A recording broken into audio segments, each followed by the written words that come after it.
Recording. Hello, everyone, and welcome to the second episode of the Furlough Network webinar. We are so happy that everyone's back to join us, and thank you to everyone who watched the first webinar that we hosted with John Bloomberg. And today we are so excited to welcome from Orlando, Florida, Mr. Scott Vedder, one of my favorite people who is joining us today. We're going to get a little bit into Scott's profile and a little bit about his bio, but for most of you who are focused on this, during this furlough time or layoffs, a lot of us are updating our LinkedIns and our resumes, and Scott is here to talk to us all about how do you look at improving your resume and interview skills and all of those things that we're focusing on right now during this downtime. But before we get into all that excitement, we need to talk about how was everyone's quarantine weekend? Anything fun and exciting?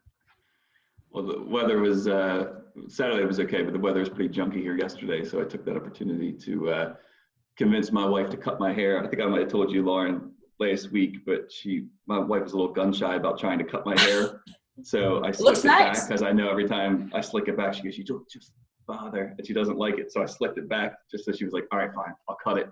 It looks pretty good. She did a good job. Did a decent job. Yeah, I was very impressed. I was like, okay, all right. So I'm getting ready I knew I had we were recording for the Furlough Network. I wanted to make sure put on my best for Scott. Looking good. Yeah. Scott, what was it, like 100 degrees in Orlando, Florida, Scott?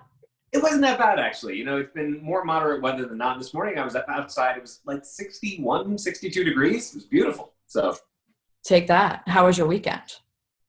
It was good. It was good. Like everybody else, I'm just locked down here in my house and taking the time to be, I think, restorative and practicing, both staying on a schedule with exercise and good food. I've even been baking some, which I do not do at all. I always say I have two specialties in the kitchen: consumption and cleanup, and that's really it. But yesterday I tried my hand baking macaroons. It was like as simple as a recipe as I could get. I had a sweet tooth craving, so pretty good. How they turn out? Delicious. Nice. No, I love it. No, and so you guys love this. So Sean and I recently bought new homes. My sewage system exploded on day 2 of me buying my new home. Sean's ripped up floors and rooms and everything. And so this weekend, we decided that we were going to buy a lawnmower because now we're focusing on outside. So we bought our lawnmower. Jerry is getting ham on the yard now, and he's going to go grow his own garden. So that's our update to the Sherwin household now in New Jersey. But great news, our plumbing works. So that's always a fun fact that we now have that going in our house. So it's always exciting. That's usually the first step of a doomsday prepper. Just want to let you know. That's usually, it starts with the garden. Next thing you know, you have, He's like, what if we grow our own plants? I'm like, why not? I mean, what else are we going to do during quarantine? 5-gallon cans of beans in the basement. Yeah, we're ready. It's going to happen. So many zucchinis. We're ready to go. Well, I know you guys saw too. We post on the forum. One of the questions was, what's the best business lesson you've learned because of the coronavirus? So I just want to ask Sean and Scott, what's one of the lessons that you guys have learned that you're really taking away during all of this craziness? One of the ones I learned actually was thanks to someone that submitted a blog, a friend of mine, Tim Fox, and it was talking about time to shop around for insurance, and I didn't really think about that, but I've been going through anything that I have to pay on a monthly basis, just going through all of them, getting the contact information if I haven't had a dialogue in a while, and contacting them and saying, hey, what's going on? How are you guys doing? For instance, we insure 2 cars and we don't use them at all. So I'm talking to our insurance provider, like, can we at least drop the insurance on one of the cars for the next 2 months? Just trying to find little ways to get a couple extra bucks each month. And it's great because the conversations are so easy because I don't have to explain myself, right? As soon as I call, they know why I'm calling. So it's not like I have to really explain it. But that's been interesting to see how much money I can save on a monthly basis. Yeah, I took advantage of the mortgage defer payment because New Jersey's letting you defer for 3 months, and with being on furlough, so I took it, and it was so easy. We submitted a letter, you get a letter back, and then they give you 6 different ways that you can repay your mortgage. So you can either tack it on the end, you can do payments. So that was nice too, to have that mortgage break a little bit during all this craziness. Great. Scott, what have you learned? Scott. Yeah, so I think I go back to a lesson I first learned in high school many years ago. My assistant principal used to work in hospitality before she went into academics. And she said, Scott, you have to allow the life plan to change often.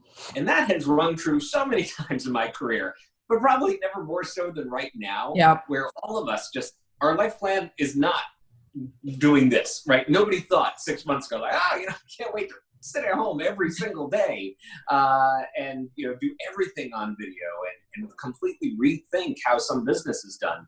But we've had no choice. And if we approach that with this sort of giving permission for that life plan to change often and welcoming that, I think it's a healthier point of view. And so thanks to Miss Cisco back at Fair Lawn High School. Hooking it up. For sharing that with me all those years ago. That's awesome. No, and I think too, the other thing I learned is when we were getting ready to kind of start the furlough people is that all your clients are going to remember how you made them feel during this time. And that is so true, especially if you're providing a service. Like how many of us have been fighting with airlines or fighting with car insurance or different things going on, or working with grocery stores and Costco and these different service providers we're dealing with. I think it's so true that right now, you'll never forget how service providers made you feel, and individuals, and really being very intentional to just show genuine care during this time, I think is such a big piece of it. So that's definitely something I've learned, and just taking a step back to say, everyone's going through it. How do we make sure we're making our customers feel good about it too? So big piece. Well, I want to dive right into the content because I know a lot of you want to focus on this. So just to do a quick introduction, Scott Vedder, who's joining Sean and I today, is the author of Science of a Great Resume. He has the #1 best-selling resume book on Amazon. He's conducted over 5,000 interviews as a Fortune 100 recruiter. And Scott now serves as a professional speaker, consultant, and expert on resumes, interviews, and career transitions. So Sean and I are so excited to have Scott here with us today, and hopefully to give you guys some insight as you're looking at your resumes and updating your interview skills too. So Scott, we want to dive right in. What is your #1 trick that you share when you're thinking about updating your resume? Sure, thanks. And thanks for having me, both of you. People ask me this all the time. As a recruiter, what is it you actually want? What is it you need to see? And what is the biggest mistake that's being made? It's very simple. People write a resume that reads like a job description. So they just state the most basic things that they did on the job. And unfortunately, that means that your resume might sound like everybody else's who just did the same job. So if you think about like a teacher who writes taught English classes, graded papers, tracked grades. Okay, whoop-de-doo. That's what a teacher does. You don't need to tell me that on your resume. What I've come up with is what you see here above me, those signs of a great resume. And that is a specific way to articulate the particular value you bring to the civilian workforce in a way that is totally unique, in a way that only you can say. Now, these might look like curse words in a comic strip. I promise I'm not cursing at you. They're how to write a resume that speaks for itself. These are the signs of a great resume. First one is that exclamation point. It says like, wow, here's something I did that was amazing. Look at this. Nobody else could say it. The @ symbol defining points, places, dates, and things in your career. And then finally, some numbers, dollars, and percent that can help quantify what makes you a particularly good candidate for a job. When you use the signs of a great resume to articulate your experience, you're writing a resume that speaks for itself because you're using the facts to tell a story, to bring to life what is it that you can do for the prospective employer that no one else could say. If you need to remember what these are, you look down at your keyboard above the numbers 1 through 5. I came up with Oh, I love that. I love that. That's awesome. And wait, sorry, Sean. So Scott, I have a question though. Everyone tells me whatever I put on my resume, I shouldn't put on my LinkedIn. So if I say like I have a $2.7 million goal, I shouldn't be putting those exact numbers on my LinkedIn. True or false statement? I can't imagine why your LinkedIn would be anything but the same information as your resume. Okay. My LinkedIn advice is pretty simple. Copy, paste. It's just 2 words. Thank you. Okay, perfect. Now, I'll caveat that and say, if for some reason you're talking about numbers that are privileged, confidential, not public, you shouldn't be putting those on your resume either. Yeah. So what numbers you include depends on if those numbers are A, you can talk about them, you're allowed to, and B, they're part of what makes you a great fit for the job. That is the whole analysis. Yeah, your name is at the top of your resume. This resume is not about you. It's about what you can do for me as the employer. And everything you write has to be filtered with that in mind first. Now, Scott, my question is, so we might have people that are looking at their resume thinking, well, I haven't touched this thing in 15 years, and now all of a sudden I need to make it come to life with the symbols behind you. What about length? I mean, now they're adding 15 years of experience onto a resume that was already, say, 1 page. What stays in, what stays out? Is 2 pages okay? What's the protocol there? Yeah, I do not care how long your resume is. What I care is that I can very quickly see why you're a great fit for the job.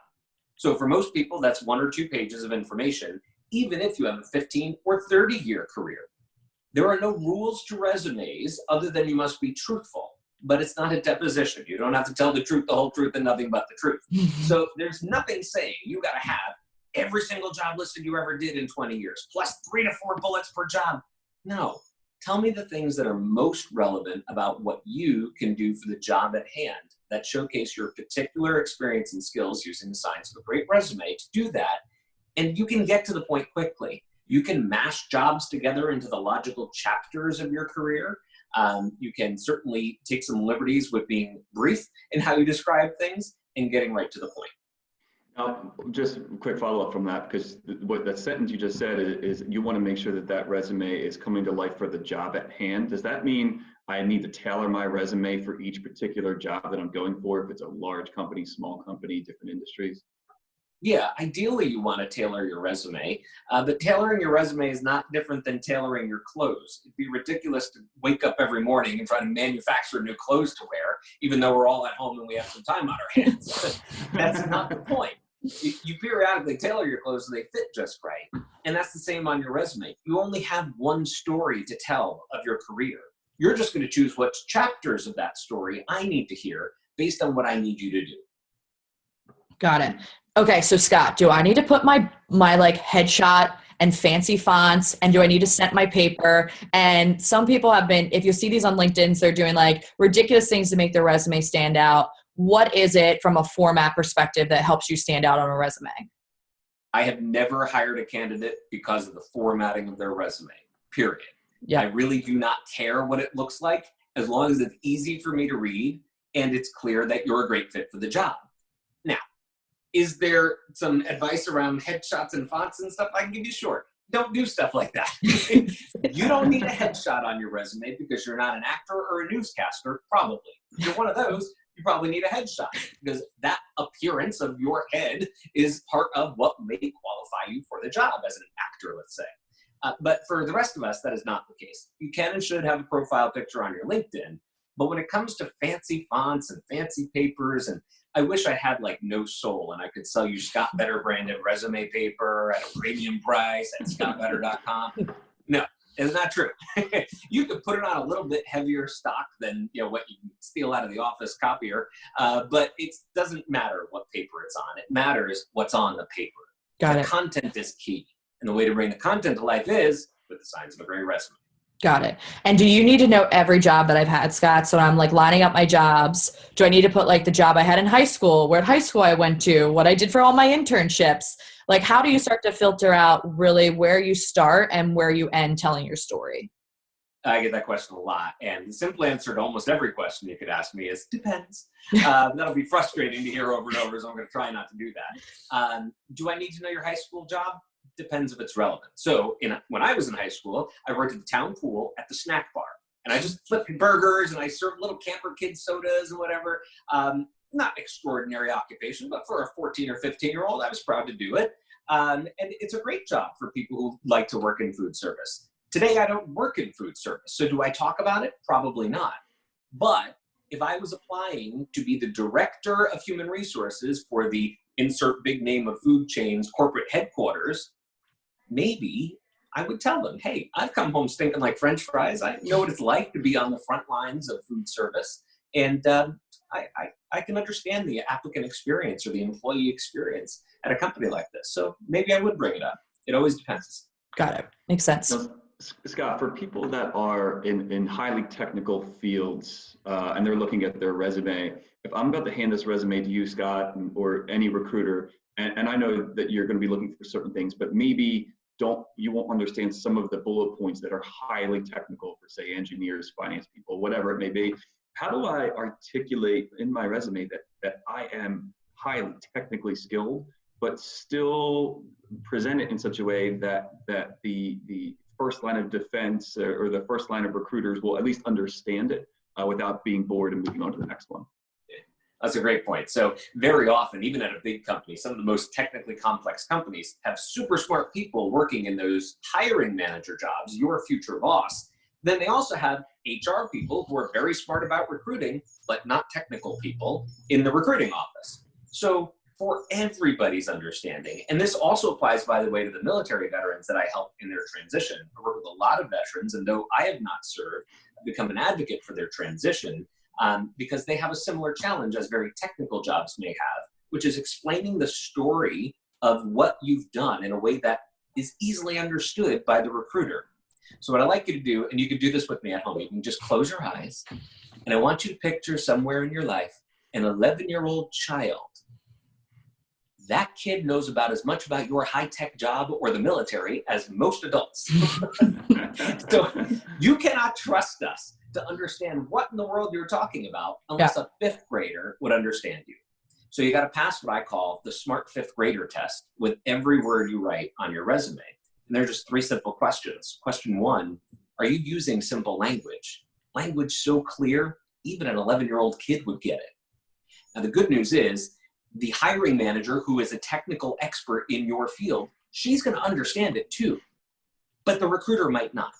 So the job posting is really your barometer of what language you can include. Because when the boss walked into my office in recruiting and said, hey, find me someone to do this, they need to use the XYZ 3000 machine. I might have asked her, what's an XYZ 3000 machine?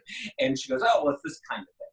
Well, now I've been educated about it. So if you've used the XYZ 3000, you can tell me about it, because it's clear that we're all on the same page. But if we're not all on the same page, or you did something that is unrelated, you may start by showcasing language as easy as a 5th grade level. The second question on the smart. Go ahead. I might have. I was just gonna say, like, I'm highlighting that because that was a really good point. Just using the job posting language as your barometer for the language you use in the resume. Really the more you sound like the job posting, the more you sound like somebody who already works here, the boss. Right. So she's a good person to sound like. The other thing is, the second question is, are you focused on good news? Now, for my transitioning service members from the military, of course, I mean, don't talk about knocking down doors and finding bad guys and the bad news of fighting war. What I want to know for everybody, civilians and military alike, is how did you make the world a better place? What did you do to make your team improve? How did you make processes more efficient or effective? How did you make a difference? And those are the results that you can articulate using the science of a great resume. You can showcase what particular contribution you made so that I start to understand why you're a great fit for this job. And the third and final question is, are you getting to the point quickly? Because both an 11-year-old and a recruiter have a super short attention span. So don't ramble on and on and on and on about what you did with all this unrelated context. Get right to the point. The way I like to talk about getting to the point quickly is, tell me a fairy tale backwards. We all lived happily ever after. Good news! Because once upon a time, here's some details if you need it. Scott, have you worked at Disney? I worked at a number of Fortune 100 companies that may include a storytelling history. But my insight is not based on any one employer or any one kind of job that I've done. My insight is based on my real-world experience in the recruiting office. And when I talk to recruiters from industries around the country and around the world, I hear the same kind of things, that we just wish that people would get to the point and show me what they can do for me. Mm-hmm. And if we are there, while you'll hear 100 recruiters could give you 150 opinions about resumes or more, you'll never hear them say, the candidate made it too easy to see why he's a great fit for this job. Yeah.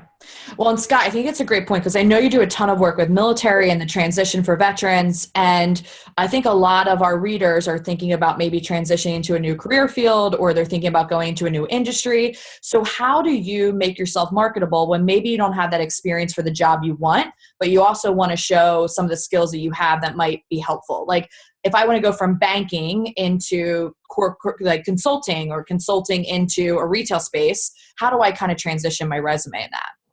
Sure. So what most people do on their resume to start is they write a reverse chronological resume. Here's the job I do now. Here's what I did before that. Here's what I did before that. Yep. And that's great It's the logical thing to do when you're a management consultant who wants to go to another management consulting firm.